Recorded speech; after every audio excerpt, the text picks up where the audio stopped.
Hong Kong, where it's the beginning of a new work week, a new week of classes, and for the first time in 3 nights, the streets are quiet.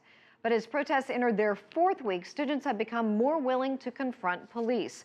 For the latest now, we are joined by CCTV's Jiejun and tell us what the situation is right now in Hong Kong. Mongkok was much more calm on Sunday night than it has been on previous evenings, with a noticeably smaller police presence facing the thousands of protesters on Nathan Road. Some student activists used social media to incite protesters in their standoff against the police, but no violence overnight. Meantime, about 1,000 people opposing the protests held a rally in Victoria Park on Sunday night. They wore white clothes and blue ribbons and shined flashlights at advancing police to express their anger. Some say the students are too idealistic and passionate. Others believe Hong Kong is experiencing an identity crisis. The deadlock continues. Hong Kong's protests have entered their 4th week with little signs of a compromise. The police have taken action, removing barricades at protest sites in Causeway Bay, Admiralty and Mongkok. Traffic in these areas has been partially restored, but these operations weren't without small-scale scuffles between police and protesters.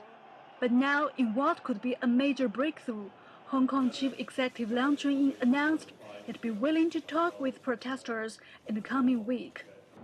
Some protesters say it's a sign of progress, but aren't hopeful about a compromise anytime soon. Student groups are one of the core elements of the protest movement. Many have sacrificed weeks of classes to participate in the sitting.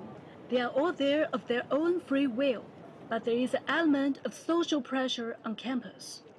Students who don't wear the yellow ribbons of support for the protesters are often questioned by their peers.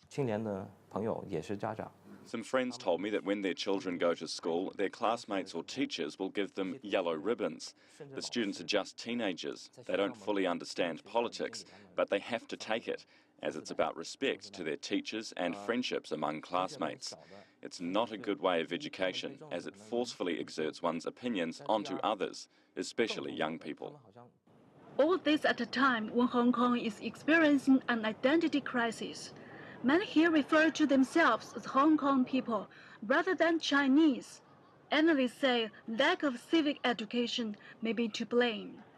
After return of Hong Kong to mainland China, the national education is missing in the young generation.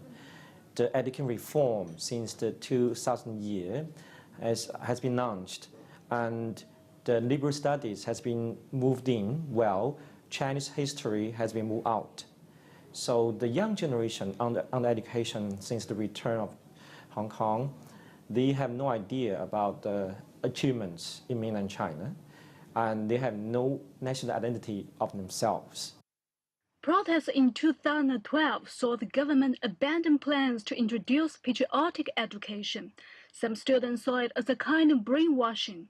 The challenge now for Beijing is to convince those enjoying the benefits of 2 systems to also invest in the idea of one country.